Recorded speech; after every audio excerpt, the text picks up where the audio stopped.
was just watching Jake. Who's Jake?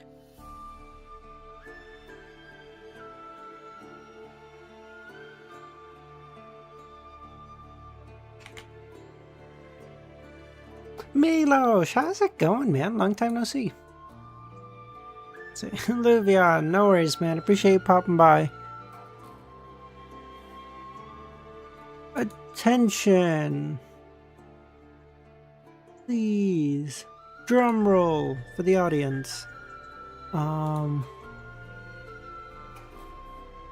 were just watching JJK. Oh, I gotta really watch it. I haven't watched it since episode 5, I think, whichever one was Maki's episode. I haven't seen it since. Wasabi.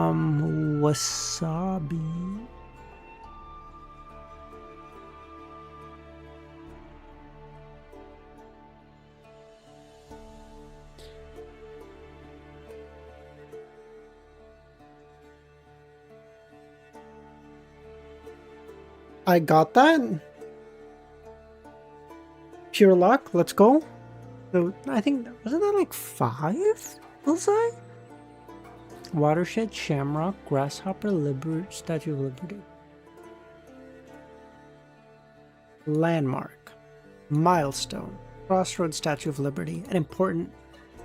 No. Shamrock. An important event. Damn it! Landmark, milestone.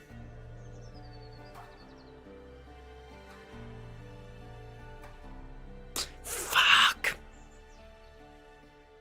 Crossroads, landmark, milestone, watershed. The fuck? Yeah, early stream, Chris. Why not? Green things. Fuck this, bro. Green things? How fucking vague are we making it at this point? Just make it things next time. Just make it things. Objects. Things that exist. Fucking genius. Wiz, what do you think is a underrated curse technique? Maybe this is... Fuck me. Maybe this is a bad one. But I... Okay, so if he does this next... Okay. Wait. What do you think is an underrated curse technique?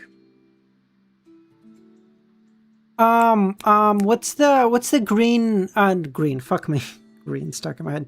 What's the special grade girl's name? The girl who can like change the mass of objects or some shit. I can't remember exactly what her thing does.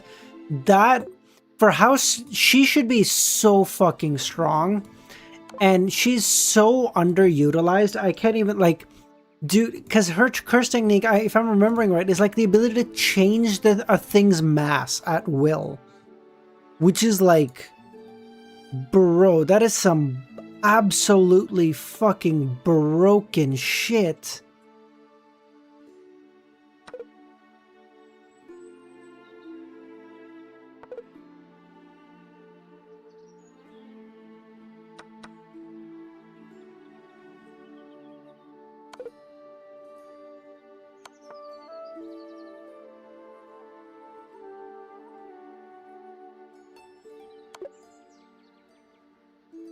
Yuki, thank you. Fire pick. Thank you. I do give the occasional good take. They are rare nowadays, I'm not gonna lie to you. But I do give the occasional one.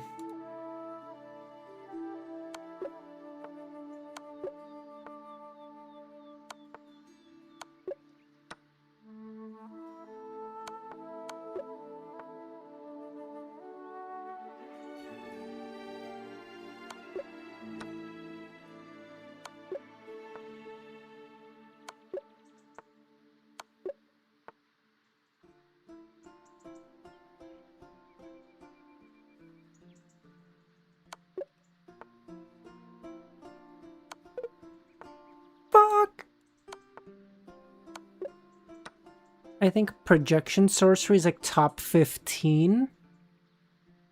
The top 15 is probably for exceptional. Milosh, fuck you. Double check, extra goated. Yoink. Yoink.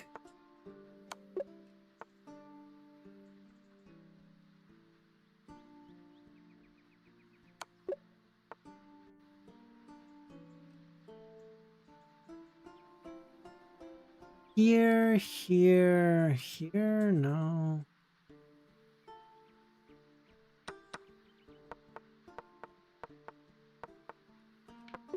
I still want.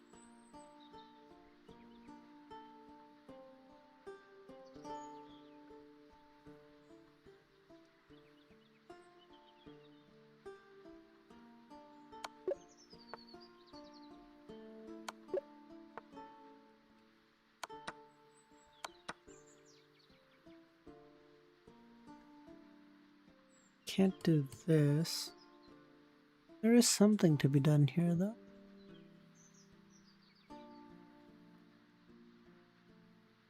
Figure out what that is.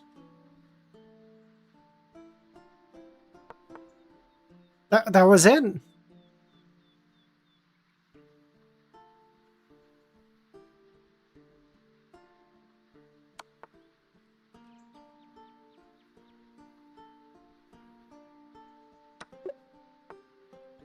I meant I got that.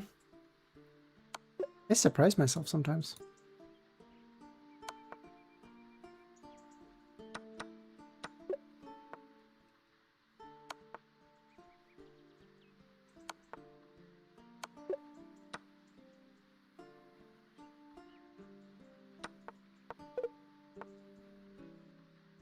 I also surprise myself how stupid I am sometimes.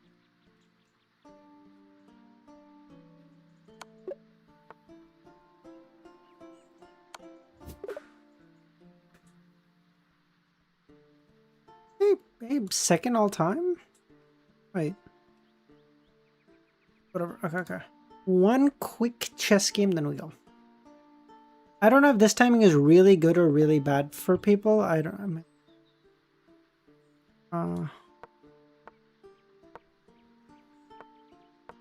Harsh, how's it going, man? Wait, Harsh, what time is it for you over in India? Because I wouldn't necessarily be opposed to this time. I just have to get used to, like, because I basically just got done work, so doing it right away. We have talked about this. I'm sorry.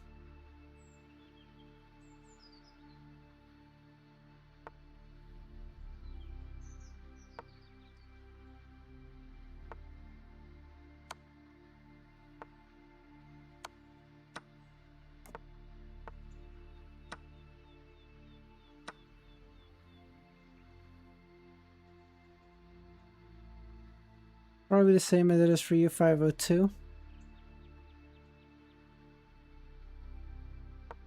It's actually 702 for me, so get rolled. Don't let the fact that you can see my timing on your screen delude you from the fact that I'm trying to lie to you, okay?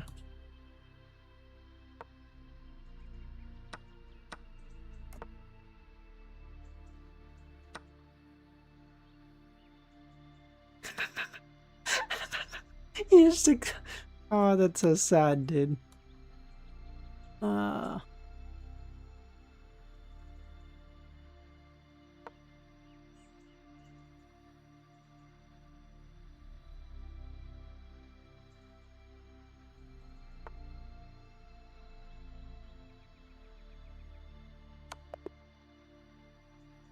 I didn't even see that was made.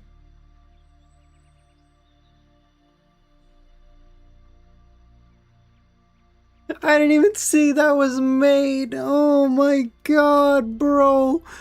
Put the fucking chessboard down. Never pick up the mouse again. It's so over. Oh, get fucking rolled. 94.7. 1500. Oh. Wait. Send this to everyone, Harsh. Wait, Luvian, if you're still here, clip this. I didn't win on time. I fucking outplayed him. Look at this. Like here. Even this, like, there's a way to get out of this? I'm so curious what this looks like. What is the way to get out of this? Is this it? Oh, this is... No, that's not it either. Never mind.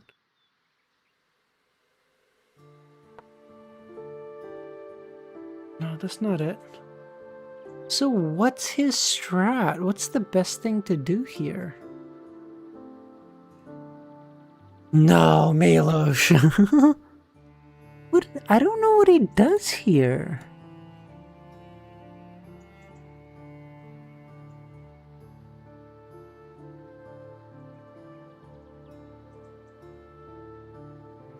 Because he needs to protect this square, basically. Oh, he just goes here. Of course. Oh, so simple. Oh. But he didn't see it. Oh. Seriously, I did not see that was a maiden one. I thought... I don't know what I thought. I didn't think that far. But we fucking got him!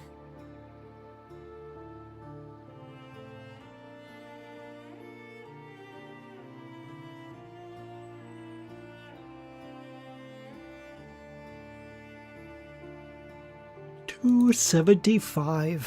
The plot chickens. Oh wait, yeah. The last time we talked, we read. They started maybe considering inducting Lumion into the Iron and Blood Cross Order.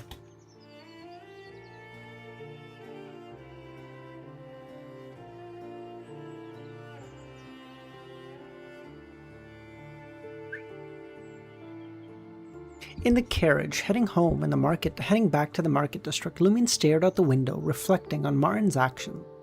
He felt that the mob boss didn't seem too concerned about the suitcase they had risked their lives for. They merely glanced at it casually and put it aside. But is it really some kind of test? The Iron and Blood Cross Order possesses some information about the spine-dangling monster and the headless monster? As long as I stick to the prescribed procedures and don't act independently, they won't come after me?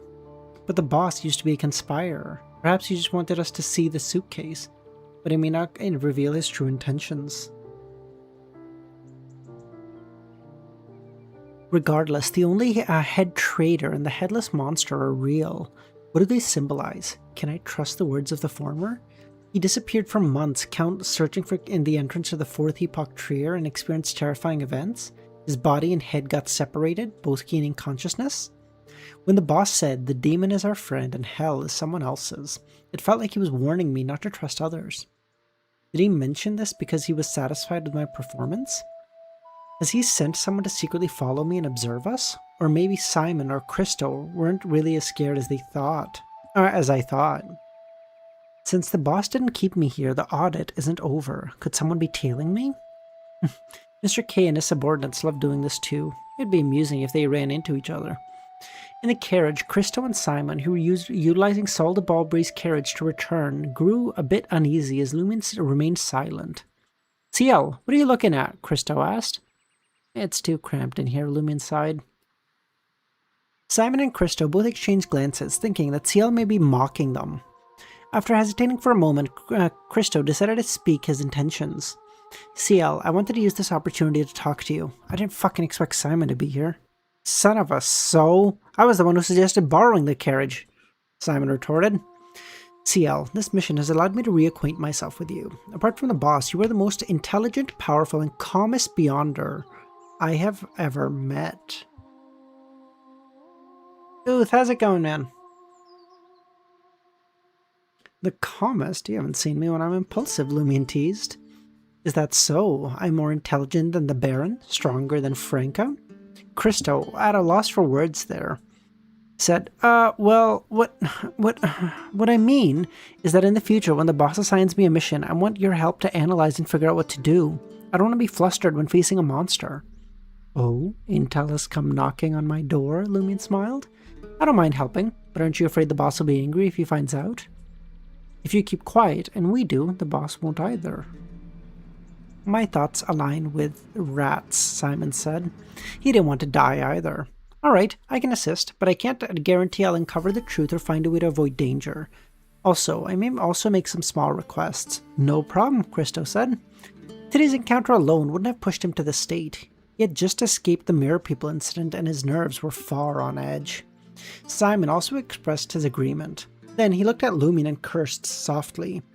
CL, my big bro, I apologize. I wasn't too friendly before. I even encouraged you to deal with Franca when you were new to the mob and knew little of us. I'm a rough and refined guy. I'm not good with words, but please accept my apologies. In the future, I, Simon, will follow your lead. Wow, so amiable, so humble. Lumion pretended to be nonchalant and replied, I've already forgotten it. Besides, have I targeted you or sought revenge recently? With that said, Lumion added inwardly, well, it's mostly because I'm too busy to fucking bother with you. Why do you call me big bro? I'm much younger than you, Lumion smiled. You're a sequence 7. In terms of strength, you are big bro. If you stick to addressing someone by their sequence, you'll have to call me uncle once I reach sequence 6. If you wish, Simon hesitated. What do you mean, if you wish? Damn it, isn't he fucking shameless? Is he like this even when talking to the boss? Christo turned his head in surprise, looking at the burly man, as if it was the first time he had met him. But I believe I'll be sequence 7 soon, before you reach 6. You may have just become a pyromaniac. It may take years, even decades, to master the power of flames. I'm just joking. Perhaps we'll both be sequence 7 soon, but you'll still be my big bro.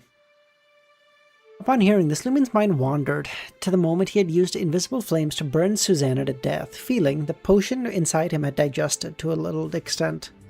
However, he couldn't be sure as he hadn't yet completed the first acting principle.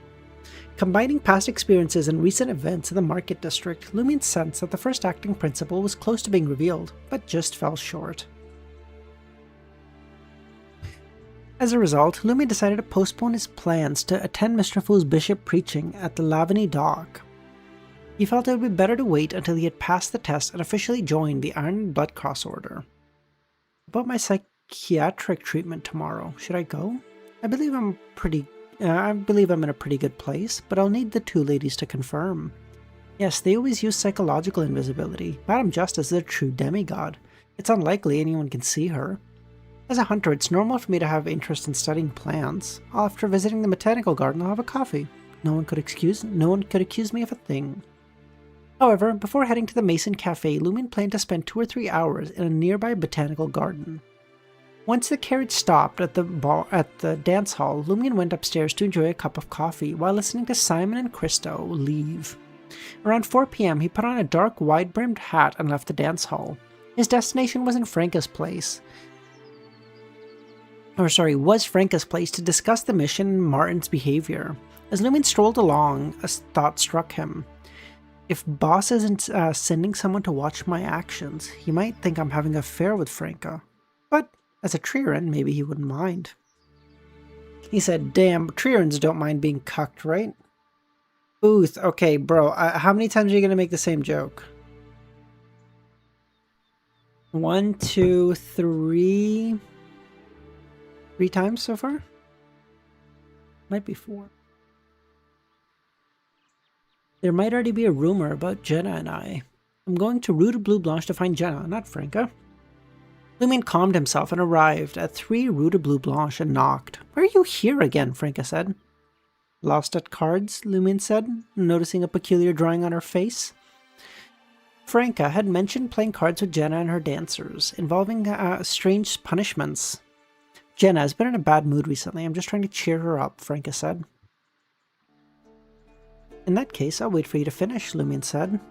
Assuming Seal was there for Jenna, the lead dancer hurriedly got up, washed her face, and left apartment 601. Are you here for me or Franca? Jenna teasingly asked. That came out wrong, Lumion replied. Boss assigned me to a strange mission, and I want to consult Franca. What mission was it? Franca asked, curiously. Lumion recounted the noon encounter briefly. Both Franca and Jenna were scared by the head-only traitor and the headless monster. Martin, that son of a bitch, Franca said. What's wrong? Jenna didn't quite understand. I suspect this mission is a way of testing CL. He wants to see if he can enter the core group. I've been with him for so fucking long and he still doesn't want to test me? Aw, you're not the main character, Franca. Added emphasis. What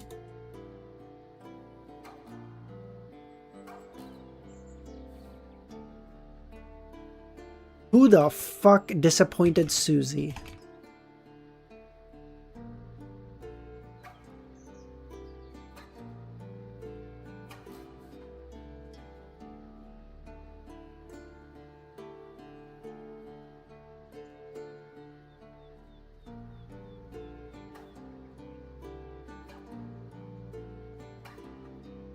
Jenna, who had no experience in relationships and was clueless of the truth, didn't know how to respond to Franca's complaint. Lumion understood her frustration. We're all here to infiltrate the Iron and Blood Cross Order. Why is the test scheduled just a month after you're joining? I've been here for nearly a fucking year. After carefully considering Franca's thoughts, Lumion replied, it may not be an opportunity, but a danger. The fact that they want to audit me so quickly suggests they see me as expendable, or perhaps my pathway is just right for them. Maybe the boss didn't audit you because he cares for you and doesn't want you involved. That's not right, Franca said. When Madame Judgment arrived, arranged for her to be an undercover agent in the Savoy mob and wait for an opportunity to join the Iron and Blood Cross Order, she had been explicitly instructed not to sacrifice herself by seducing the target. The Tarot Club didn't engage in such tactics. Later, as a witch, she wanted to experience a romantic relationship with a man, and Martin happened to be interested, so they became lovers. From Franca's point of view, it was a pure relationship that didn't involve any emotional aspects. They wouldn't have real expectations of each other, and after the mission was complete, they would part ways without hesitation. Of course, at that time, the Iron and Blood Cross Order may have already suffered a setback. It remained unknown if Martin could continue with his exciting life. If Franca had enough strength, she would have rehearsed the scene of a cold assassin killing her lover. Impossible, she exclaimed. That guy's very chauvinistic and discriminates against women. It must be because he thinks a woman can't manage the dancers well. She should just bear a child or something. She doesn't need to be qualified to be a core member. God damn it, what? Did I fail because of my gender? What she didn't want to admit was that the undercover mission had likely failed when she took a chance, which led her to form a relationship with Martin. Cannon fodder didn't matter if it was male or female. Jenna and Lumion both stared at each other. How can you tell that the mission is a test? They asked. Jenna didn't think about it as she was as foolish as Lumion had teased, but she knew she lacked experience in mysticism and playing these kinds of games. I deduced it from the process and the outcome, Franca smiled. Think about it. Does this matter really need the three of them? Find a core group of members who understand the situation roughly, follow the procedure and precautions, and you can escape the monsters and retrieve the box. Moreover, there's no need to worry about leaks or giving them special reminders. No matter how dangerous the mission, the fact that nothing happened suggests that there's a way for people to resist them. If someone else were to go, they could still complete the transaction. That's true. Damn it, why didn't I think of that, Jenna thought. The fact that Jenna could curse meant that she was gradually feeling better. Lumion had also considered this before concluding that the boss was indeed testing him. Captain Panda! Holy shit, long time no see, how's it going?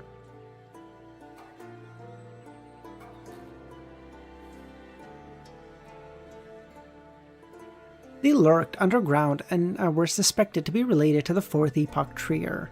Lumion might have to venture underground in the deep future using earth blood mineral, knowing about the terrifying monsters he may yet encounter. Franca then said thoughtfully, neither I nor anyone I know has encountered such monsters, but I have heard rumors. On the Sonia Sea there's a port called Bansi. Once, a humanoid monster with a spine and no head appeared there. It sounds similar to what you described, but the port is now abandoned. Bansi? Lumion had never heard the term. The term is actually Binsi, idiot. Madame Magician had used it once to illustrate Cordu's likely fate. After chatting for a while, Lumion and Jenna returned to the dance hall. Late at night, upon returning to the motel, Lumion drew the curtains and unfolded a piece of paper and wrote a letter to Madame Magician. Shortly after, he created a wall of spirituality, arranged the altar, and summoned the messenger. In the faint candlelight, Lumion gazed at the pale white spirit creature. Is there someone monitoring me? He asked thoughtfully. Yes, the messenger spoke. Can they discover that I'm summoning you? They are not unworthy. They are not worthy, the messenger said disdainfully. Relieved, Lumion thanked her and watched her vanish. Before long, a neatly folded reply appeared. It's not a good thing to be chosen so quickly and tested, Lumion read. From now on, especially after becoming an official member, be more careful. Once you're assigned to a mission and feel that things aren't simple, something that even Mr. K not be able to handle, find an opportunity to summon my messenger and inform me. The two monsters you described do indeed sound similar to Bansi, but they're quite different. They each seem to have their own consciousness. As for what abilities and characteristics they have, since Bansi has already been destroyed, I cannot tell. I believe most of what the head said is true, but it didn't say was that its body may have entered the fourth epoch Trier during the months he was missing. There's a high chance they possess a method to enter the fourth epoch Trier. Pay attention to this. By the way, the sequence after Om's Monk is Contractee. You need to sign a contract with different creatures and obtain their abilities. When the time comes, do not be in a rush. Write a letter and tell me when you have this power. I can give you a pile of information on Spirit World creatures to choose from. I have a significant knowledge in this area. As a traveler, of course she does. I'll also give you a copy of Sights in the Spirit World. Madam Magician truly possessed a deep understanding of the spirit world, Lumion thought.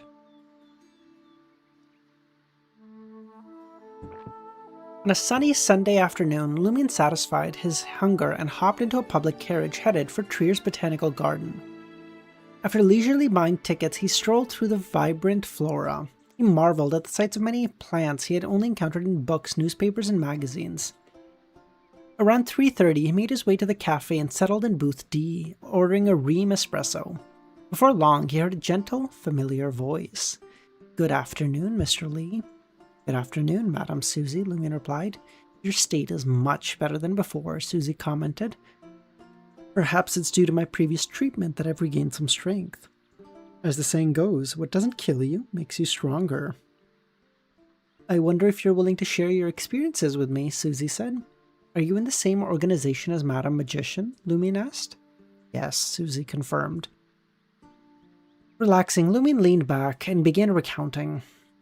From capturing Louis Lund to taking down Susanna Matisse and saving the lives of most of the people involved in Paramita, he said, "Since that day, my mental state has improved significantly, like a fire burning within my heart." Sometimes, life itself plays the role of a psychiatrist. Those experiences may have triggered your inner strength and improved you, but it also requires resilience and the suitable personality, or one may descend into a state of collapse.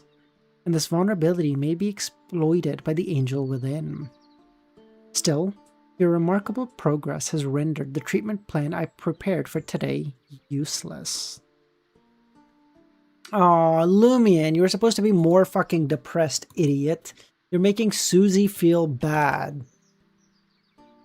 Your sister's dead. Ha ha. Get sad, idiot.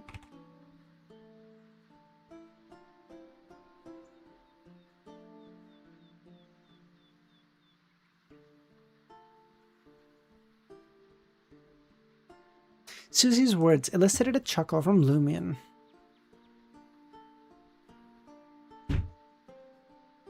You think Lumion would just fall in love with Susie because of the voice? Isn't that a good thing? Susie elicited a chuckle from Lumion.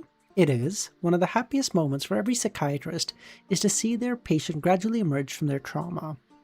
And can we move on to the next stage? Lumion probed. Let's have a chat first. I'll assess your mental state. About what? We can talk about what else you're confused or troubled by. Am I really the unlucky one? Lumion said. Will I bring disaster to those around me? If disaster is the inevitable fate of those around us, it isn't your fault. If it comes because of you and fate turns sour, it just means that destiny isn't set in stone. The entity sealed within you by Mr. Fool isn't the entity named Inevitability, just an angel. He can't use his powers and only relies on others, so he cannot determine a changed fate. So you're saying I had a chance to change their fates, but I blew it? First, we gotta make sure that the person who messed with their fate and caused their doom is the companion of that angel within. He came for the seal and Termiboris, not you. Your only issue is that you didn't do good enough, but no one can guarantee perfection. I get your feelings, but over the years I've tried my best to do many things, and many have failed. I even ended up hurting others despite wanting to help. It hit me and made me feel guilty. I felt like running away and never coming back. Thankfully, during that time, I managed to achieve a lot. Helped people, stopped disasters, and rooted corruption. That gave me confidence and motivation, strengthening my beliefs. Later, when I felt confident and positive of what I had to do, I'd remember my mistakes and failures, reminding me not to be careless or biased, nor to underestimate others. Likewise, when setbacks and guilt hit me, I'd remember the people I helped and the disasters I prevented, reminding me that it's not all bad and that my beliefs and ideas have a positive side. Our past experiences are both a burden and a source of strength, motivation, and growth.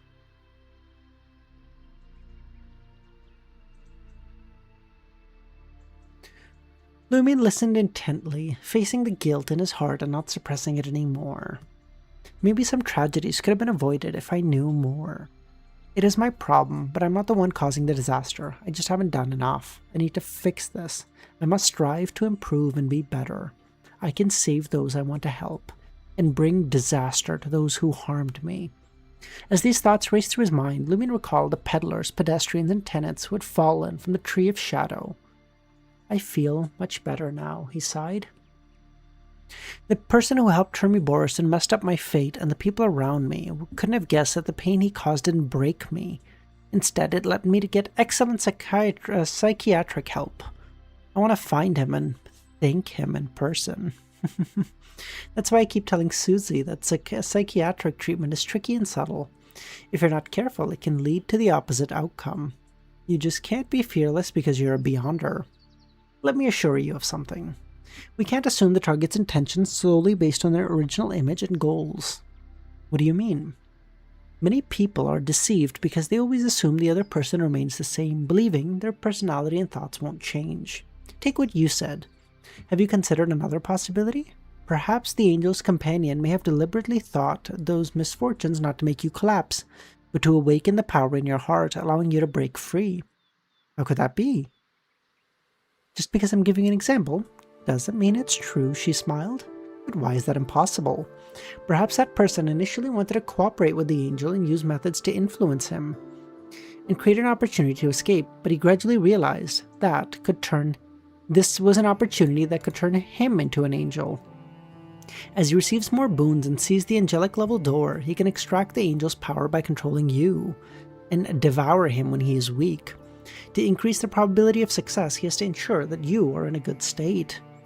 You can extract the angel's power time and time again, weakening him. How is it? Does he have a motive to help? The more Lumion thought, the more he thought it made sense.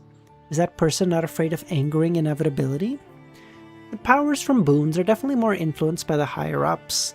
They're proud to carry out their will and wouldn't have any blasphemous thoughts.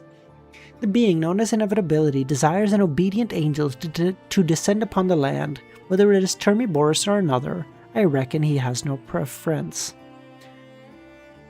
That makes sense, Lumion thought. Ultimately, an angel in service of inevitability will emerge on Earth. The identity of said angel is not crucial. Suddenly, a wave of inspiration washed over him. He considered the lady who was suspected to be wielding the Justice card. How she not only used this opportunity to teach him, but also convey these words to Termiboris, making him hopefully distrust his companion. He could have figured this out, but his companion has surely been discovered. He wouldn't dare to show himself for a long while, nor would he communicate with him. In such times, suspicion would grow. Once the seed of suspicion took root, it would prove difficult to uproot in the future. I understand, Lumion sighed. So we can't assume that people won't change. They can. We must pay close attention. Other Beyonders may not need to think so deeply, but your next sequence is a conspirer. You have to learn to analyze humans. The demon is our friend, and hell is someone else's, Lumion nodded, gaining a fresh perspective on this teaching. Is it possible that the angel's companion intended to help me from the beginning? Lumion asked. That's a possibility, but what would be the reason? Susie replied. Why? Lumion inquired. Maybe, just maybe, she wanted to help me. She's Your memories are unlikely lying to you, the lady said. However, in the world of mysticism, there are cases where a person's death may not truly be the end. The world of mysticism has too many mysteries. I once encountered the follower of an evil god. Just as I was about to eliminate him, he died. It felt too coincidental, so I examined his corpse, his fate, and his connections. Everything seemed in order. Everyone seemed to believe he was dead.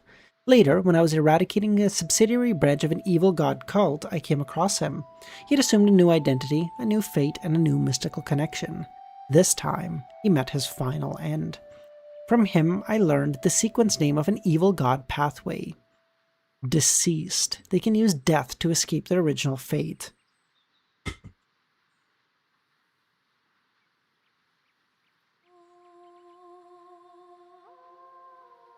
It is similar to the substitution spell, but is much simpler and lacks the prerequisites. Moreover, the substitute's demise, the original identity and fate appears irrevocable.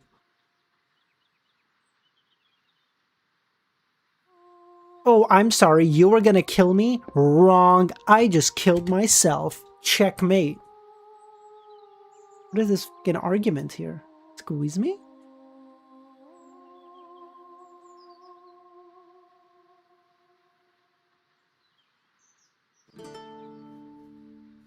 Sequence deceased. Yeah, let me write that down.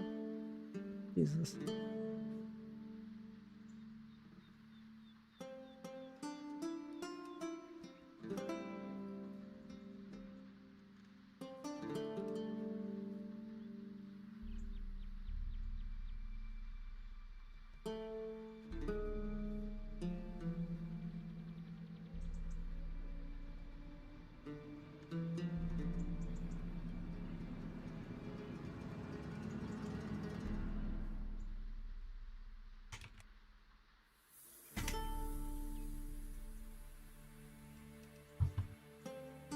How many chapters? I don't know, Chris. We'll play it by ear, man. Sid, how's it going, man? We'll play it by ear. We'll see. At least 5 or 6. If any more, we can. But I'm honestly starting to get hungry. I'm starting to get hungry, so I don't know.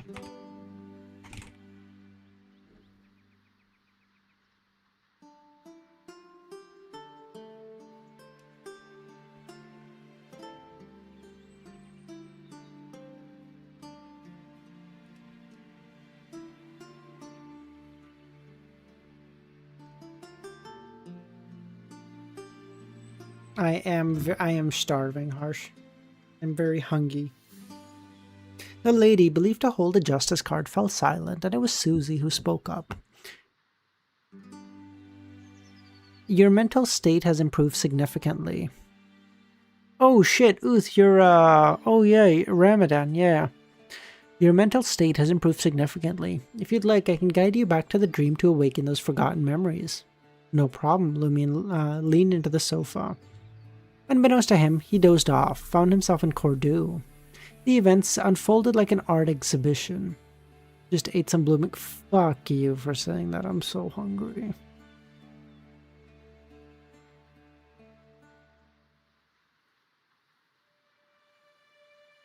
Lumion alternated between experiencing them firsthand and observing as a bystander.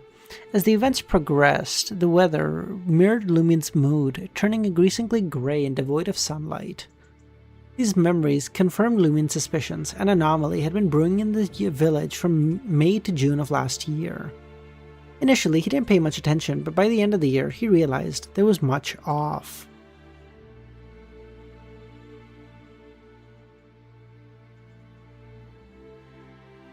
Benitez? Oh, okay, we're already here.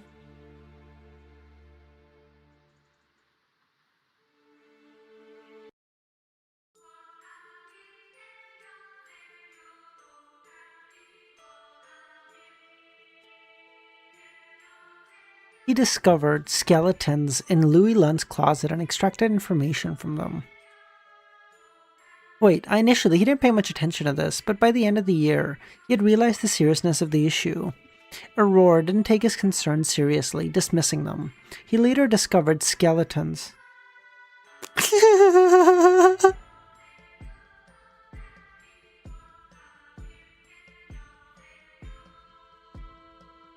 In the new year, more villagers began revealing certain problems, leading some unaffected ones to sense that something was wrong.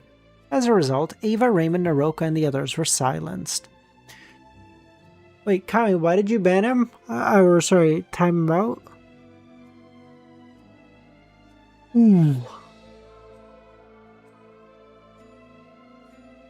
During this process, Lumin stumbled upon Pons Benet and his crew burying a corpse and sought revenge, gravely injuring the villain's lower body, but he couldn't take on the thugs alone and failed. Pons Benet nearly crippled him, but Aurora arrived just in time. Only then did Lumin realize something was amiss with his sister. She was suspected to be part of the Padres group and held a high status. Oh.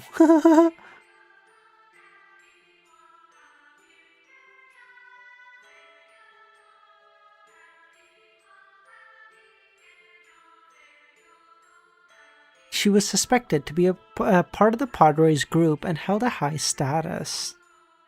Most of the time, she appeared cold and indifferent, which was completely different from the sister Lumion knew. Only rarely did she show her true self, worried for both herself and her brother's future. However, she never mentioned summoning the messenger of the curly-haired baboon society, Hela. What followed matched Madame Polly's account. Aurora stopped her, and Guillaume Benet, the Padre, led a group of bestowers to attack the administrator's castle, dismantling her setup. She had no choice but to abandon the territory she had built up for so long and leave Cordoue. The only difference was that Madame Polly's claim was that she had given birth to one child whose father was the Padre. He eventually perished in the attack, but Aurora, blessed of inevitability, stated that Madame Polly had given birth to 2 children. One simply vanished when the castle was destroyed. In the end, it wasn't Aurora who knocked Lumion out and brought him to the altar. It was the Padre, who had also a lizard-like elf crawl out of him in his dream. Lumion blinked his eyes open, taking deep breaths to steady himself. Emerging from the nightmarish life of a street urchin, he had found a true warm home with new friends and boundless joy. However, his idyllic life began to unravel as the people around him changed. The constant anomalies he noticed clouded his heart with growing unease and uncertainty. He tried to persuade his friends to leave Cordoue and move, but Aurora always delayed, thwarting his plans. Amidst his fear and disappointment, tragedy struck. To his dismay, he even noticed disturbing signs in his own sister. In that moment, his mind plummeted into the abyss. Much like when his grandfather had died, he felt terrified, helpless, sorrowful, and in pain. But this time, he also felt a profound sense of despair. Had it not been for the occasional glimmer of hope when Aurora found herself, Lumion might not have been able to hold on till the end.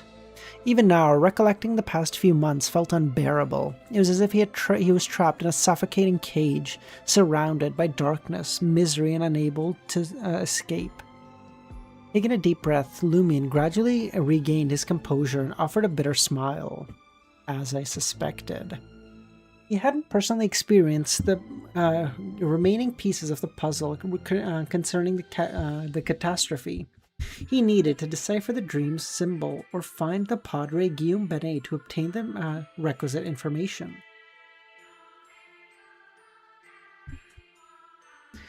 You've shown tremendous resilience and faced your past head-on, Susie spoke, a sign that your state has improved significantly. Now the rest of the healing process lies in your own hands. If all goes well, you should only have one more session. After you find the Padre and speak with him, I'll need to talk to you again and conclude the treatment. Thank you, Madam Susie. Thank you, Madam Justice. The woman in psychological invisibility didn't deny it and smiled. Just because we have only one session left doesn't mean we won't be in touch. I may need your assistance in time, but I'm only a sequence 7. I doubt I would be of much help. We never underestimate anyone, the lady smiled. Besides, different people have unique impacts on things. No problem, Lumia nodded.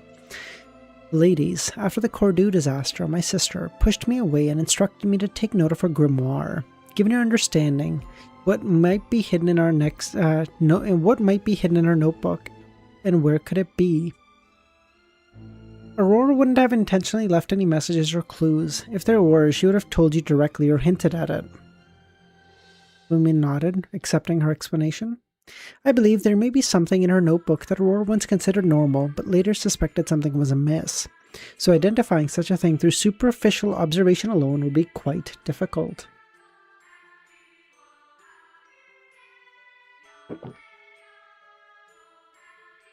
So how do I find out? Lumion asked. Since you've deduced that the anomaly began in May or June, focus on that time frame. If the source truly lies with Aurora, she may have encountered something before that time, so pay attention to her grimoire in the 6 months prior. It should contain something significant. Additionally, the grimoire from the last 3 months may reveal her true intentions, an essential part of the castle in her heart. Analyze these 2 time periods and you should find something.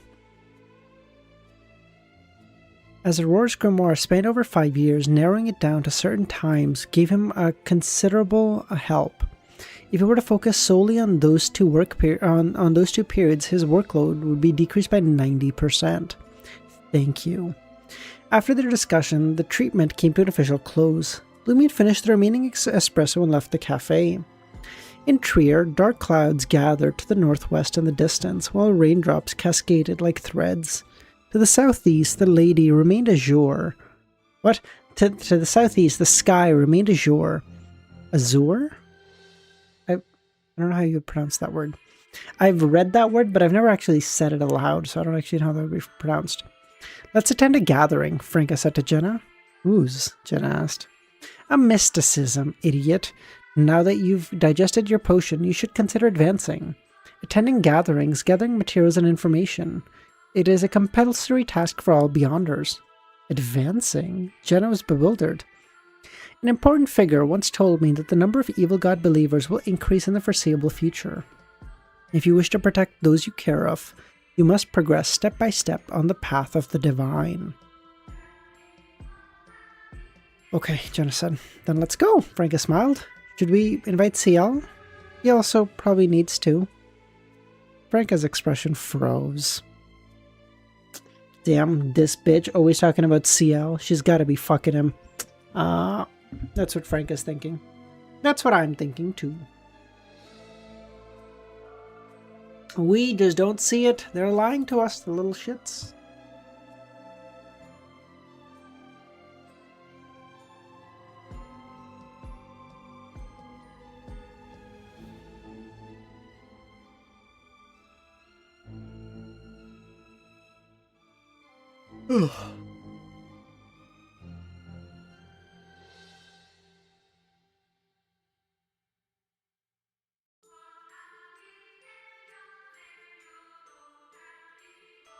Wait, we might get something. Hold on, we might get something in this chapter. Oh, that's a good title.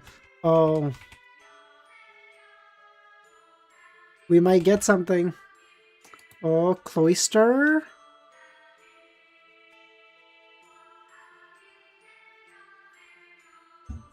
After a moment, Franca smiled. Don't worry about him. He's got his own stuff. Then I nodded and didn't say much more. Fucking hell, Jesus. Scared me.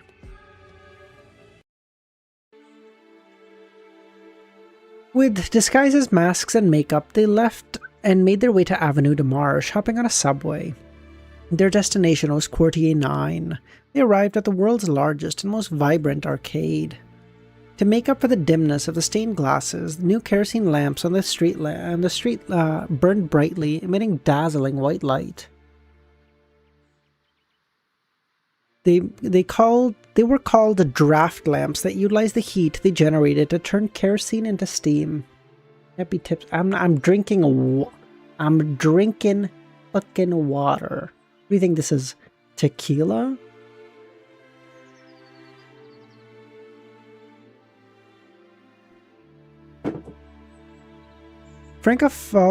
Jenna followed Franca into the public washroom in the middle of the Opera House arcade. Each found a stall, changed their clothes, and applied makeup to downplay their looks, and headed underground. Unlike other districts in Trier, the underground street beneath the Opera House arcade was bustling, making it feel anything but cold or dark. Only when they left the area did Jenna find her unusual impression of underground Trier. As assassins, they could both see in the dark, but to avoid exposing their sequence and to those attending the gathering, they each held a lamp. Studying Franca's actions, Jenna mimicked her and donned a silver metal mask that covered the upper half of her face. After walking for a while, Franca pointed to a fork in the road and smiled. "There's a legend of ghosts in that direction." "What's the legend?" Jenna asked. "They say people in the Opera House often hear strange male voices coming from underground. They hired several bounty hunters to investigate, but none returned." "Didn't the official Beyonders intervene?" "They did, but they found nothing. Because we fucking made it up," Franca chuckled. "Why?" "To prevent the people of underground Trier from meddling." "So you scared them off?" "No. It's not about scaring them. It's about diverting their attention to that area, so they don't bother with the surroundings. In simpler terms, it gives the adventurous Trierans something to keep them occupied." "Fucking hell. The Trierans around me are nothing like this," Jenna said. "People from Trier can be quite different," Franca said. As they walked, they squeezed through a gap and entered a new tunnel, arriving at the Quarry Cave. Outside the cave stood a white skeleton, its face hidden behind an iron mask. Jenna, who had never observed anything related to mysticism before, couldn't help but feel her heart race. Franca raised her hand and greeted. "You always send a skeleton. Is such a caution truly necessary?" "Damn it, you even put a mask on the skeleton. What's there to be embarrassed about?" A voice spoke from the skeleton. "I like a line from the Adventurer series. That's basic courtesy." "Who is she?" Jenna said. "My friend. I brought her here to take a look," Franca replied. The skeleton didn't push anymore, and cracked its neck, signaling that they could enter the cave. "They're just letting me in like that? Isn't this too easy?" "I trust him, and he trusts me," Franca smirked. "Is that so? How did the skeleton know it was you? Aren't you disguised?" "He is special," Franca explained. 15 minutes later, more people arrived, one after another. By the time the skeleton announced the official commencement of the trade gathering, nearly 20 people had gathered in the cave.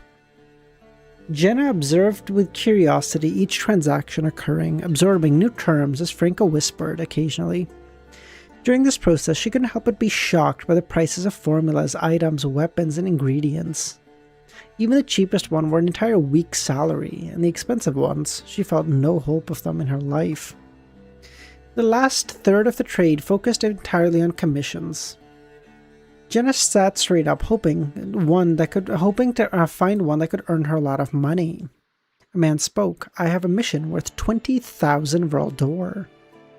All eyes lit up, Jenna no exception. She had never seen such an amount of money in her life. "The gatekeeper of the Deep Valley Cloister in the Hill District has been missing for days. I hope you can help me find him, or his corpse. I can't verify the authenticity of the clues, so only those who can bring him or his corpse back can claim the money. Or you can bring him here. 20 big ones to anyone who can bring me a corpse."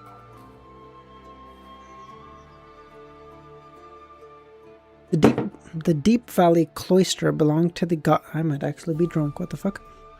Belonged to the Church of God of Steam and Machinery, where ascetic monks devoted themselves to study. Located in the Hill District, Quartier 19, it was bordered by the Cathedral District of the Church of God of Steam and Machinery, and the Northern Trieran train station to the west. Seeing no immediate response, the man continued. "The authorities have investigated, but found nothing. You can all take this commission and investigate. Don't worry about suspicion. I'll post notices everywhere. I can give it a try. It won't cost me anything, and if I come up with nothing, at most I'll just take some time." Jenna turned to Franca, nodded. Franca nodded, agreeing that they would take on this mission. She was curious of the case. and she wanted Jenna to gain some experience before resorting to dangerous assassinations. Of course, the high bounty was of course appealing. After a brief silence, the participants spoke with questions one after another. The entrustee responses were brief. Yeah. He informed everyone that the missing cloister's gatekeeper was Pinker, a resident of a nearby Deep Valley town in his 50s, a devout believer, and had never married. He had a fanatical passion for machinery, and became a gatekeeper after owning fields. If grabbing water, you grabbed liquid fire, didn't you? No. Everclear, are you nuts? I'm a drunk, I'm not a fucking suicidal. Everclear. Don't even remind me.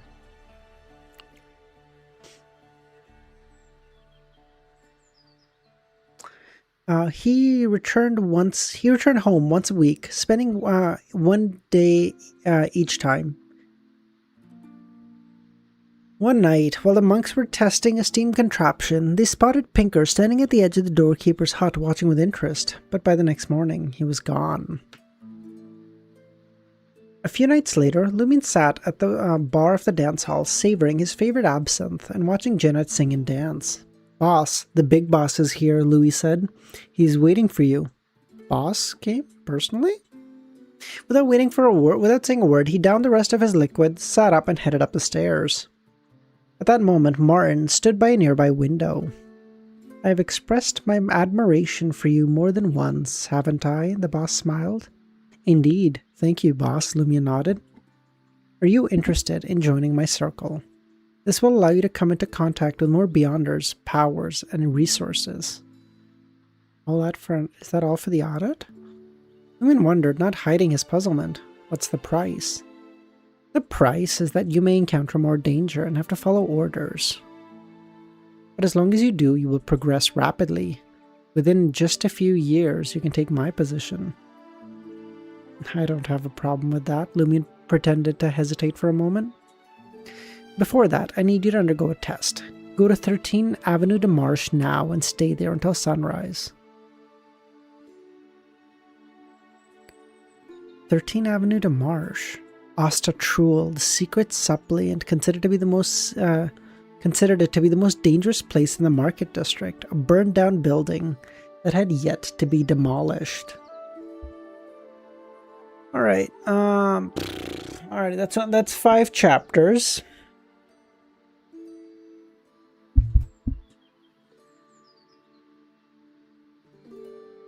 How many do you guys want to read today? I mean, it's only been an hour, so we got some time for...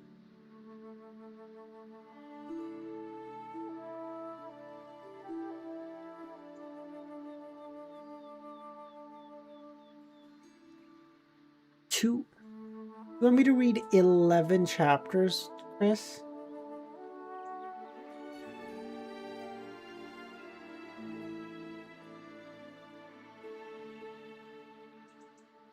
Finish one? Yeah, okay, 200 chapters? Yeah, no problem.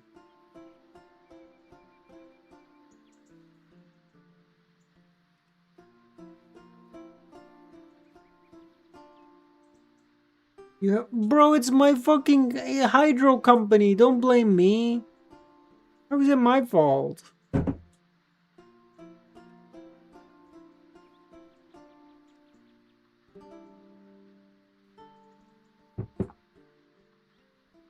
Listen, at most I'm behind by 1 stream, okay? 1 is my fault. The other 2 are the fucking electric companies, okay? That's not my fault. Okay, we can definitely do 282. We might be able to do 285, okay? If, I don't know. If we can, I don't know. If someone can send me fucking DoorDash money, maybe we can go to 285, I don't know. Okay. As Lumion thought about 13 Avenue de Marche, his first instinct was that Martin intended to harm him. That place was a mystery, even to official Beyonders. Why send me there? The image of a dark, charred building he had seen through the window in his mind still lingered, with a blurry face staring back at him through the empty eyes. It had given him an uneasy feeling, as Asta had warned it was a dangerous place. However, Lumin had no intention in exploring it and wouldn't have triggered any anomalies. I'll send you a KFC if you finish the volume. Oh, if I finish 200 chapters, you'll send me KFC? Aw, the fucking generosity on this fucking guy.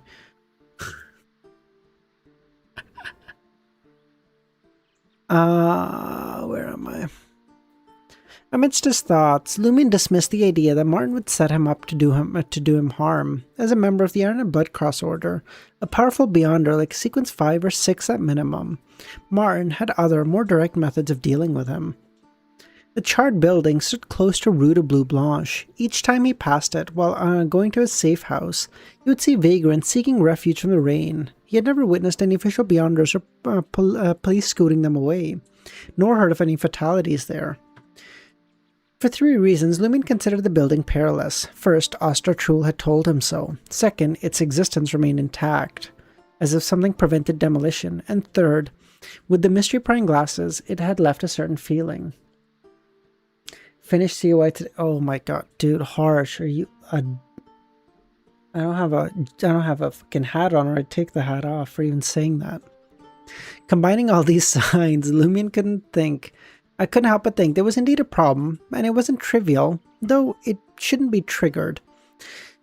And if there wasn't any trouble, why would Martin arrange for me to spend the night there? Some kind of courage test?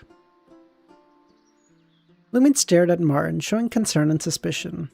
I've heard there's something going on there. If nothing were amiss, what kind of test would it be? Martin smiled. As long as your response is flawless, I think you should be fine. So the test is to see if I can handle a sudden abnormality without information. Lumin nodded. If that's the case, why did Martin come here in the middle of the night and tell me? Couldn't he have waited until daytime? They could test my ability to gather information? I wouldn't even have the ability to summon Madam Magician's messenger and seek help. But Martin doesn't know I can summon a demigod's messenger. Probably not what he's worried about. If he suspects I have another faction backing me, they wouldn't have given me a chance to infiltrate the core. He would have already found a way to make him completely disappear. He would have found a way to make me disappear altogether. If he suspects me, he'll give me ample time to see where I go and who to contact. He must have some kind of hidden agenda. Give me time to prepare means I may go back on my word. Instead of heading to 13 Avenue de Marge, I may turn around to sell information about the building's possible connection to the Iron and Blood Cross Order. But the problem is, even if I manage to stay, I can still go back on my word or betray them. Lumin couldn't decipher his intentions. The test was likely one aspect, but there must be something else. The only thing Lumin was sure of was that Martin wasn't planning to kill him, at least not right now. Dude, why is it that fucking everyone who watches my shit is so fucking mean to me? Dude, what the fuck? Holy shit. Harsh, what the...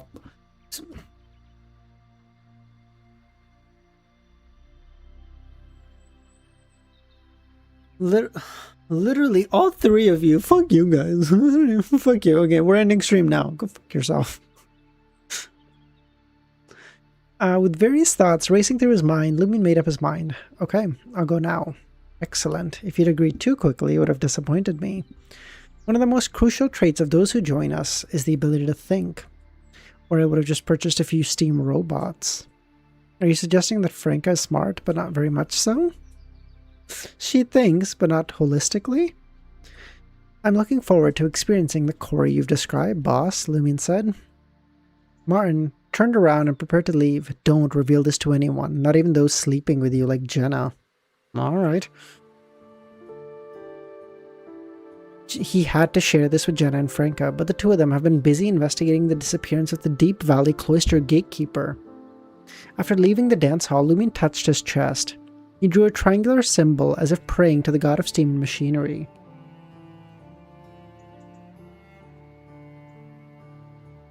It is brotherly love? Aw, love you too, Chris. There was still water on the ground from the rain. Lumin followed the Iron and Blood Cross Order and... what? the iron black street lamps and reached the intersection before Rue de Bleu Blanche. A pitch-black story stood diagonally opposite him. Many walls collapsed as if pairs of empty black eyes had grown out of the house. At that moment, there were 2 or 3 tramps sleeping on the ground, devoid of doors or window frames. Lumin stood by the door side and observed for a while. Should I wear the mystery-prying glasses to see it? Lumin passed through the filthy doorway and entered the building. He felt no abnormalities from his body to his soul. Walking around the tramps, Lumin found what appeared to be the activity room. There was a small room inside, the wooden door charred and wobbly, but it remained intact. Lumin walked in and carefully closed the wooden door. Then he sat by the window, ready to climb out of the abnormal building at a moment's notice. Amidst the inevitable torment, time ticked by and the night deepened. Lumin remained oblivious to any abnormalities. It was so quiet that the tramp's occasional coughs echoed. Suddenly, he straightened his back. The footsteps drew nearer, knocking on the dilapidated wooden door that couldn't be locked. At that moment, Termi Boris voiced, "Don't respond." Although he couldn't trust the angel, considering the situation, he chose to look at the door silently and weigh the pros and cons. Wait, Kami, what music? Just Vanitas again, or what? Thank you.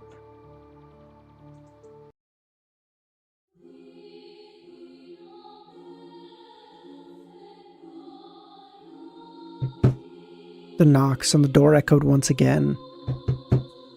After a while, the person spoke. "Help me. I was the one sleeping outside. Help me.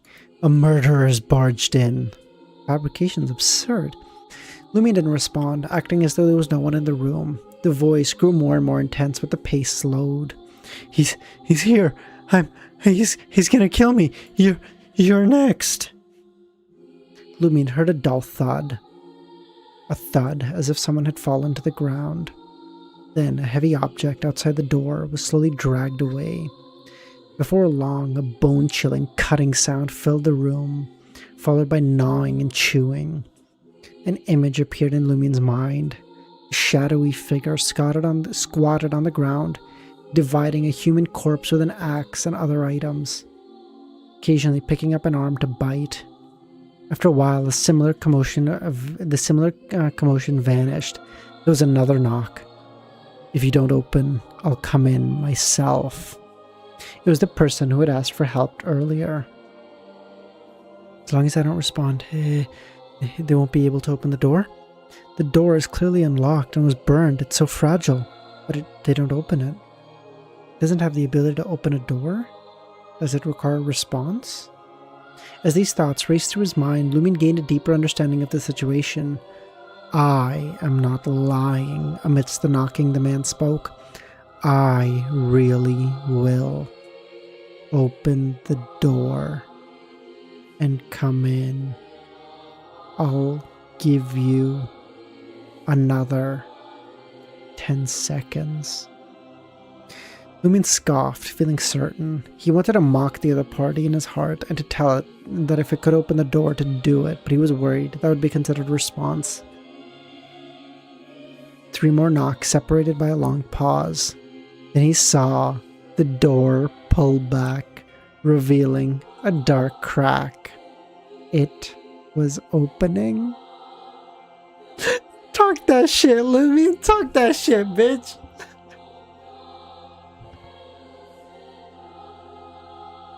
By the way, sorry, can you guys let me know, since I think most of the people here are generally who are the people who show up for later streams as well, does this time work better for you? Worse? The same?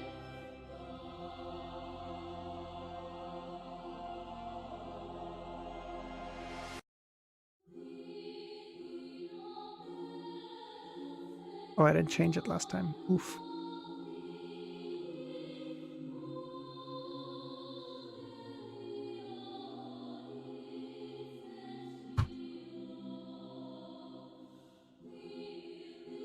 This time's fine. Much better.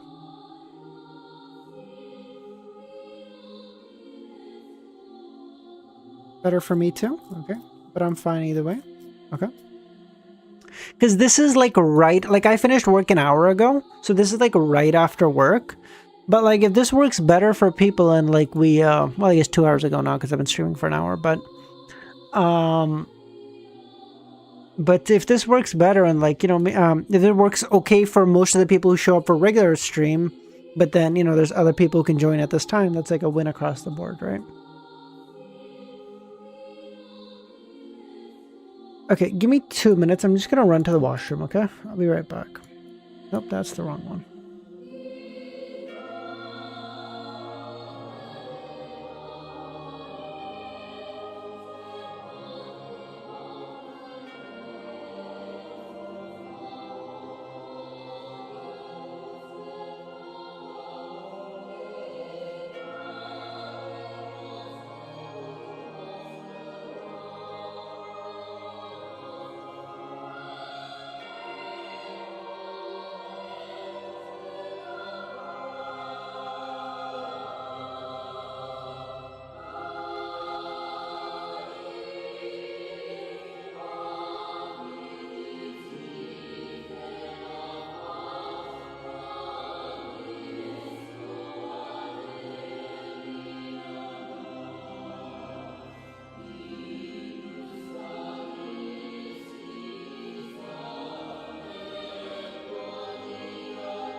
Okay, I'm back. Yeah, that Smokey, do you mind if I ask where you're from? Like, you don't have to, like, what? It's 12 o'clock, 6 hours ahead. I would assume, like, Finland. See? Like, I thought maybe this time would work better for, like, EU people, because you guys are ahead. So when it's 8 p.m. for me, it's like a absolutely fucking cooked timing for you. So, like, unless you're a fucking just someone who is absolutely nocturnal, you're probably not up at that time, right? Especially you're not up at that time all the time. So I thought maybe this time will work. But, and, like, it's all the same for me. Like, I get done now, and then I can go to the gym later. Whatever, it's fine. 3:07 p.m. You're 2 hours you're 3 hours behind. So you're, like... Callie, Chris? I think Callie's 3 hours behind. Zach, I don't think I've seen that name before. How you doing, man? Thanks for popping by. Or maybe you're often here and you're like a lurker. I don't know. But either way.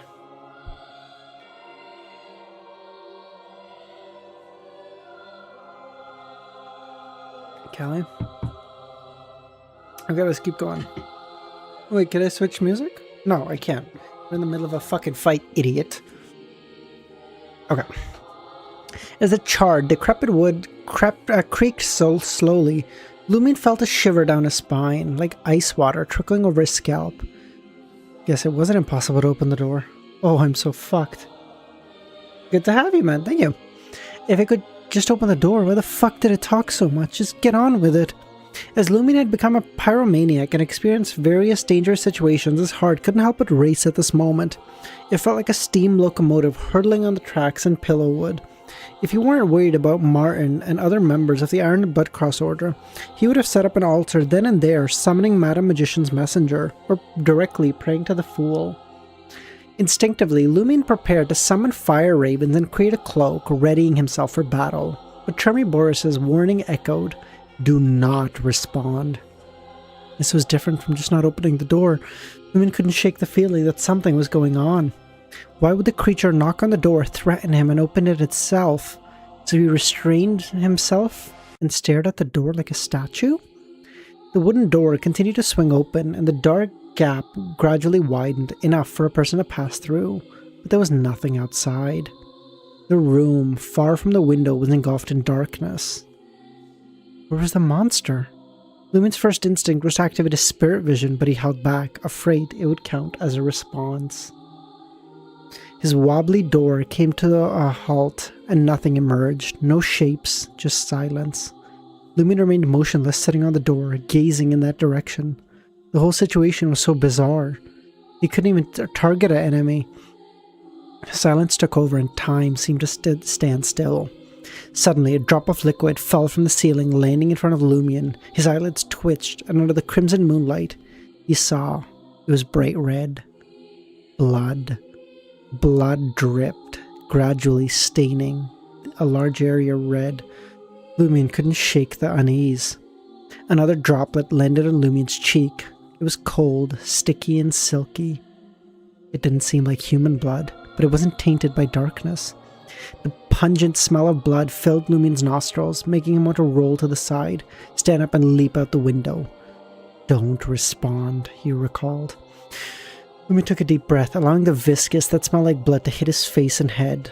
Gradually, he felt his body grow heavier, and examined his hands. Cold, vicious blood dripped onto his hands, silently merging, as if encasing him. Iron and blood cross order? Blood?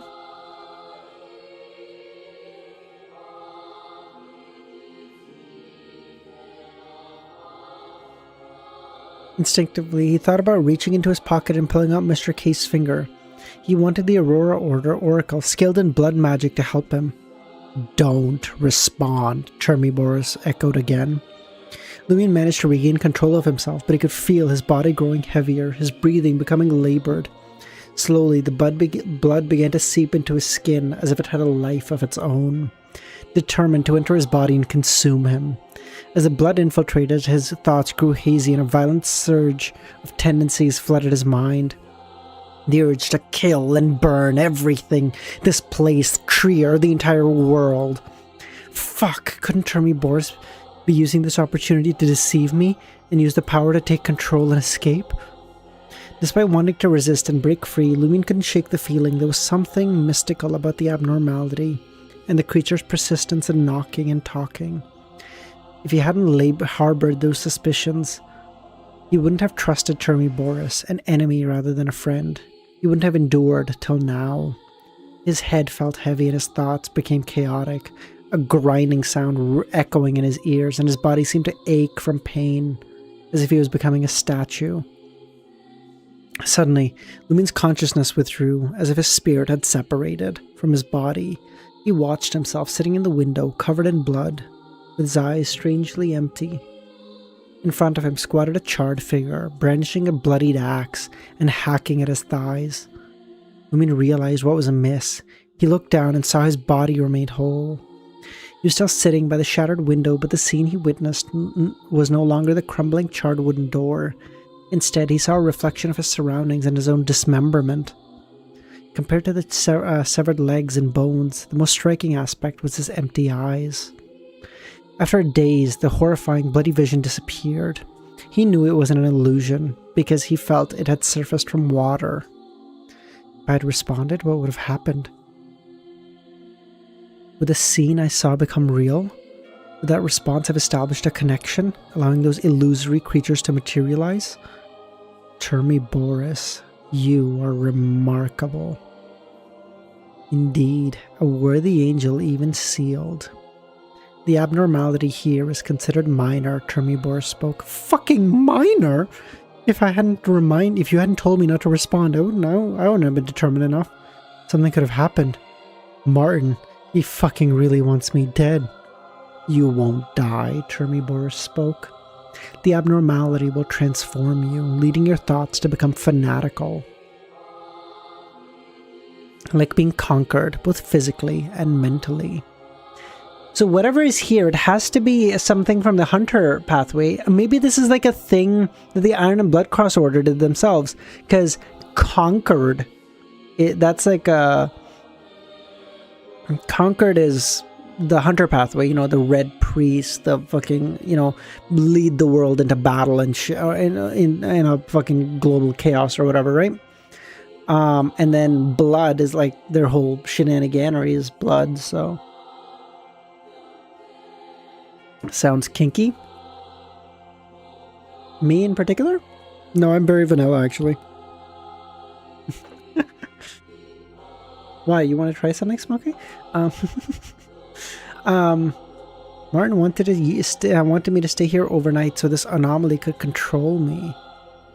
No wonder he came to the dance hall. Have you only realized how shallow you are? Termibor spoke. Lumin realized even if he succeeds, I won't be under Martin's control. I'll be manipulated by this place. Isn't he worried something would go wrong? Getting conquered sounds kinky. What? What, you've never climbed a mountain, Smokey? You're in Finland, you have tall people over there. Since I won't be affected or altered abnormally, will Martin notice something off about me when I leave?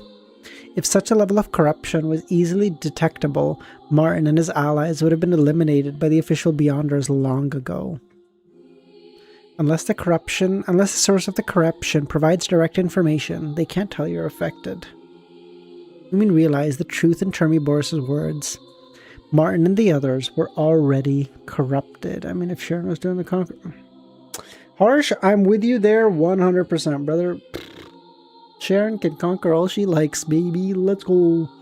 They were already under control. The more Lumin thought, the more terrifying he found it. After a few seconds, he spoke. When I meet Martin, how should I display my fanaticism? Which belief should I reject?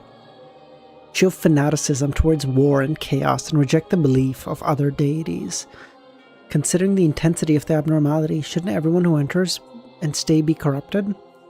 Only two pathways trigger the abnormality. The officials only recognize the latter situation and secretly, the rest require specific actions at precise times before the anomaly occurs. The officials only recognize the latter part of the situation and secretly prevent others from entering this building at those times. Those two pathways are Hunter and Demoness. The angel didn't deny. I don't share the experience of being conquering humps. No, What, you've never... Okay. I don't know what humps mean. My assumption is going to be that's a bigger lady. That's not what I'm referring to when I say mountain. When I say mountain, I mean like a really tall woman. Not big, tall. Never mind, we won't be talking.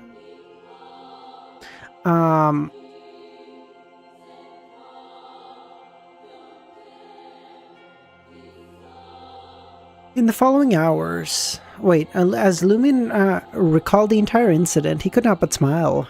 Charmy Boris, it seems you've truly understood your situation and positioned yourself wisely. Lumin encountered two more anomalies. One almost broke his neck, while the other caused an explosion that almost sent his organs flying. Remembering the words, "Don't respond," he endured, eventually returning to his body unharmed. Finally, a tinge of reddish gold appeared on the horizon as the sun rose. Lumin stood up, basking in the morning light, for a moment before leaving. There, he saw Martin in the carriage. Their eyes met, and Martin smiled. Lumin smiled back. I thought you were talking about climbing mountains.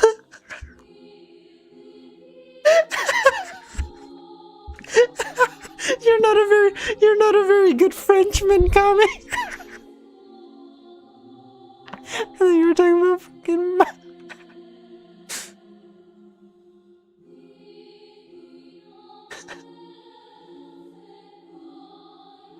I thought you were talking about climbing a mountain. Oh, that's so good.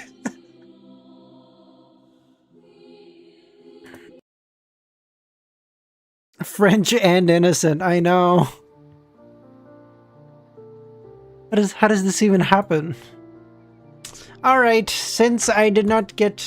Alright, I did not order food, so we're ending at 282. Fuck it. Listen. 5, 6, 7, 8, 9, 0, 1, 2. Okay, we read 8 chapters today. That's like almost 2 streams worth, okay? So I made up the stream that I missed. Almost. I'll do 7 tomorrow, okay? Then we'll be good. We're chilling. We're laughing. Treacherous.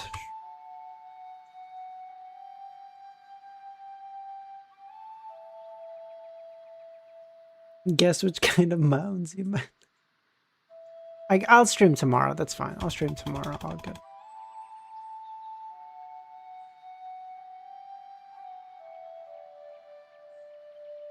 If I do not enter hell, who will?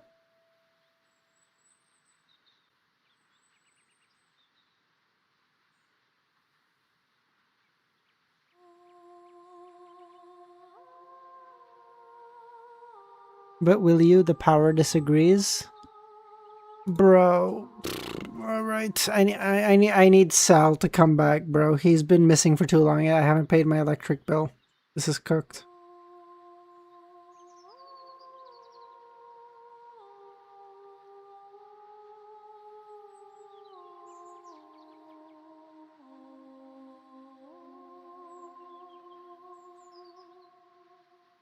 Now that you stream early, wait 3 hours for the next stream. Isn't that good?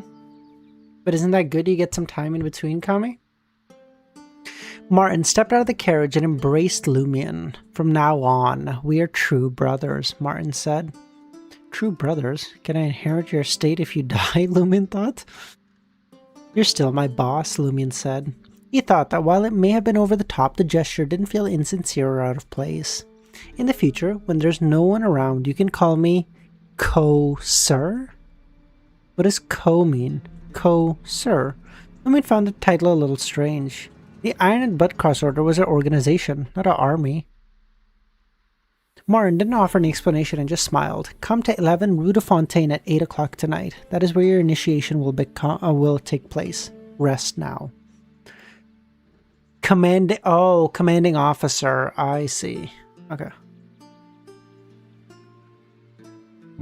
Oh. Lumion acknowledged his words with a nod and bid farewell to the boss of the Savoy mob and made his way back to the motel. It was already past 6 a.m., so Lumion didn't need to catch up on sleep. He sat at the wooden table and began writing to Madame Magician, recounting the previous night's encounter and Termy Boris's performance.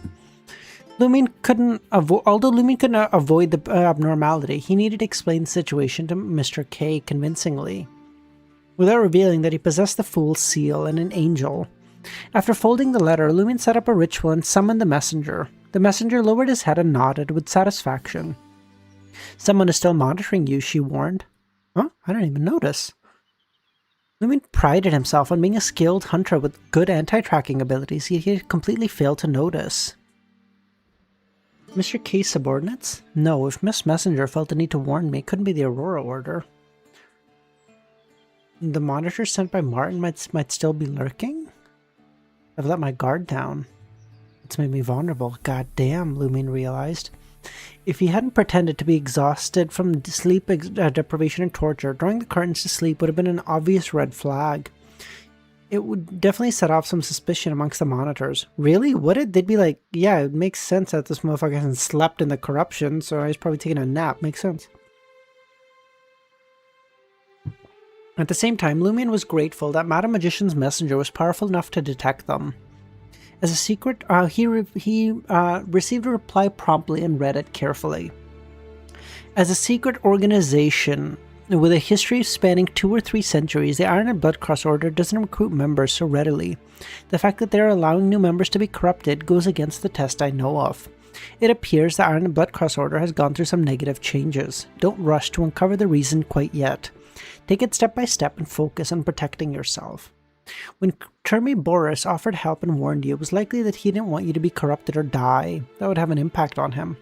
At the same time, he wants to earn your trust before revealing his true intentions at a crucial moment. Remember that an evil god's angel is a madman. He will bring disaster to you and those around you. Stay vigilant at all times.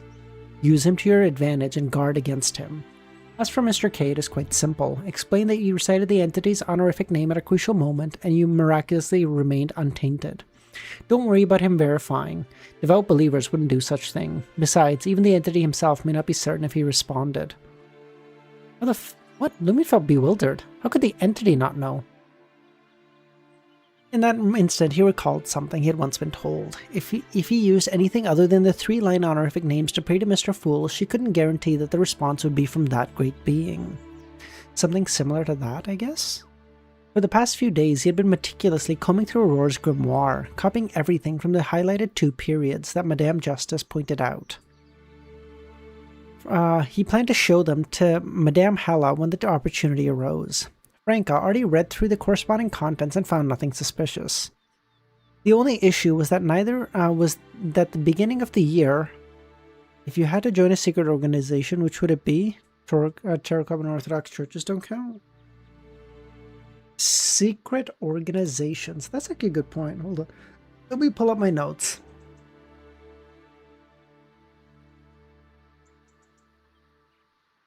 Okay, Okay, I feel like a really easy answer in my book is like the Moses Ascetic Order.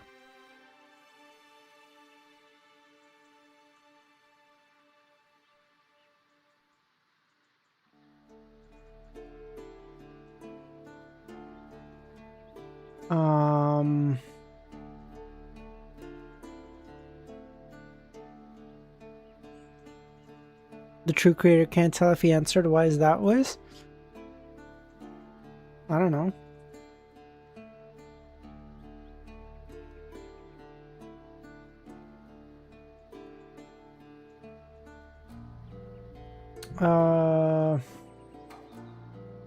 Rose School of Thought, no.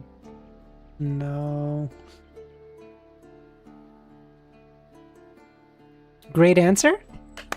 Oh my god, I got Kami to praise me? That never happens. What? Element Dawn is also not a bad one. I don't know much about them either, but that's also not a bad one.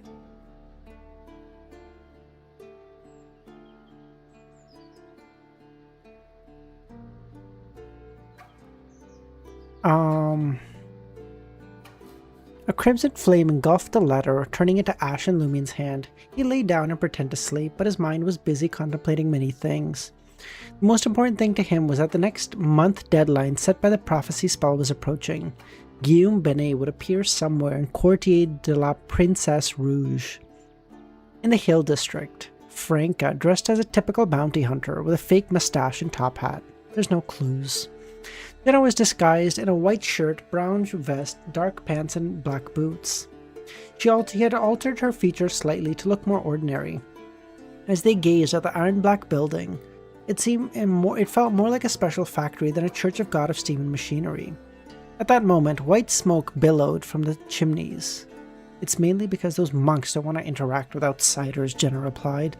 For the past few days, they had spent a lot of time like bounty hunters and private detectives, but were only allowed on the first floor. The ascetic monks only provided a list of relevant personnel statements. This won't be an easy case, Franca said. Since we can't find any clues, let's look around. Alright, Jenna said. They strolled around the cloister and the valley, occasionally encountering other investigators. After about 15 minutes, they came across a mountain wall showing signs of collapse and new trees. On the side of the mountain wall, there was a cave sealed by a wooden heavy door. A man in his 40s sat beside it.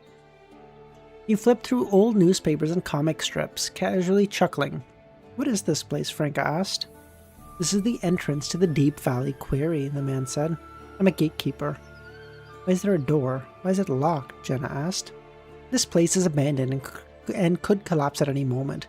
We can't allow anyone through. To disturb a sleeping tiger. Is this place not connected to underground Trier? Franca asked.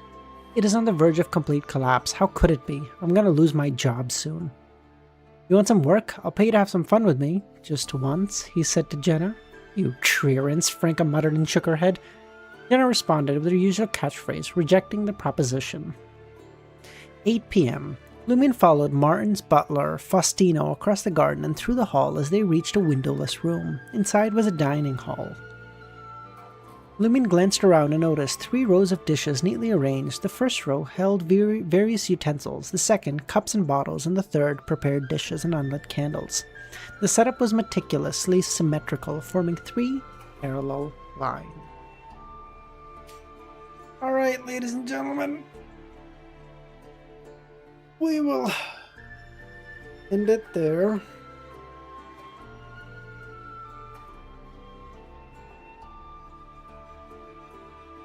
Alright, that was a pretty good time for stream. Hour and a half. Normally, if I did an hour and a half stream, I would end at 10. Right now, I ended at 6:30 my time. I don't know what that looks like for you guys, but it's not bad. Yeah, we could do this time in the future. This is not bad. I don't mind this. And I have my whole afternoon free too. And if I okay, I don't want to say this because like so I applied for a job within the company. I applied for promotion basically. I'm not sure I'll get it. It's actually probably very unlikely that I get it because I'm still so new to this role. But in the event that I do, I can probably stream even earlier still because my working hours would be pushed back in another hour altogether. I would work from 7 to 3. No, mother Kami, I'm still working, you retard. I'm still in my position, but I just applied for another one, okay?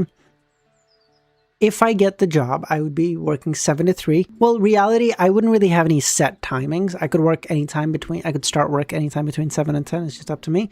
But the earlier I can push work, the earlier I'm going to keep pushing it. Like if I'm working 7 to 3, I could start streaming earlier still. And I don't, again, I want to be really clear, okay? I'm just telling you guys this, that if you like have a moment and you believe in a God or the universe or whatever, just toss out a prayer. I'd appreciate it, right? And with that job, I don't have to deal with clients that fucking much. And if I have to deal with clients that fucking much, that means I don't talk as much. So I'm happy to do longer streams. Because now the problem is right now I talk for 8 hours and I get done and then I have to stream and I talk even more and my throat just fucking, I want to die. Okay. But if I'm not talking to clients, I'm so chilling to do like 3-hour streams again. Are you kidding? I fucking love doing this shit.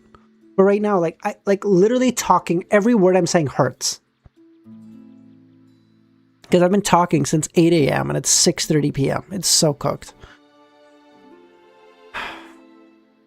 Yeah. So, all right. Yeah, that's it. I just thought I'd mention it, throw that out there, whatever. All right, boys. Have a good rest of your day or night. I'll catch y'all later. If you guys are free, we're gonna... Did you get the job? No, it's no. Thanks, Kami. If you guys are free, we're going to watch Game of Thrones in about an hour and a half in the Discord. So if you guys are free, come join us. No. All right. Bye, boys. Love you.